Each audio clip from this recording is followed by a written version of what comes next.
Join me as I take on the challenge of making a paper airplane that can fly 100 feet in just 1 minute.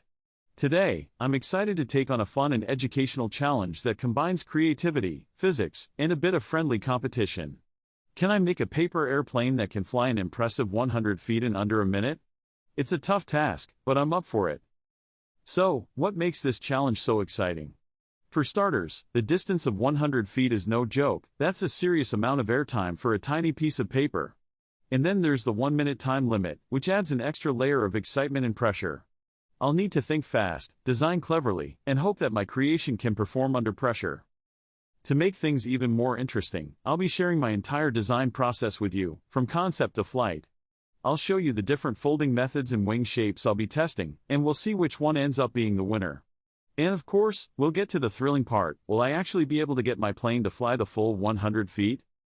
When it comes to designing a paper airplane that can fly long distances, there are a few key factors to keep in mind. First and foremost, you need a sturdy yet lightweight design that can cut through the air with ease. This usually means using a combination of folds that provide strength and stability, while also minimizing weight and drag. Another important consideration is the wing shape. Do you go for a sleek, pointed wing or a more rounded, curved design? One technique I'll be trying out is the ancient art of origami folding. By using precise, calculated folds, I can create a sturdy yet lightweight structure that should be able to withstand the stresses of flight. I'll also be experimenting with different wing shapes, from the classic pointed nose to more exotic curved designs. As I work through my different designs, I'll be testing each one to see how they perform.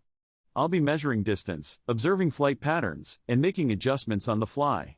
And of course, I'll be sharing all my findings with you, so you can learn along with me. Finally, the moment of truth arrives. It's time to put my best design plane to the test. I'll be standing at the starting line, plane in hand, and I'll be giving it everything I've got. Will I be able to get it to fly the full 100 feet? The suspense is killing me. I take a deep breath, focus on my target, and let it fly. The plane soars through the air, its wings beating steadily as it glides towards the finish line. And then, suddenly, it lands, and I get to measure the distance. Did I do it?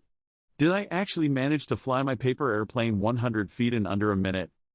In the end, I learned a lot about the art of paper airplane design, and I discovered that even the smallest tweaks can make a big difference when it comes to flight. And whether I succeeded or not, the real fun was in the challenge itself, pushing myself to be creative, to think outside the box, and to see what's possible with just a piece of paper and a bit of imagination. If you've got a favorite paper airplane design, I want to hear about it.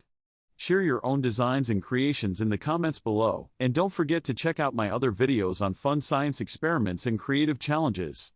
Thanks for joining me on this adventure. Until next time.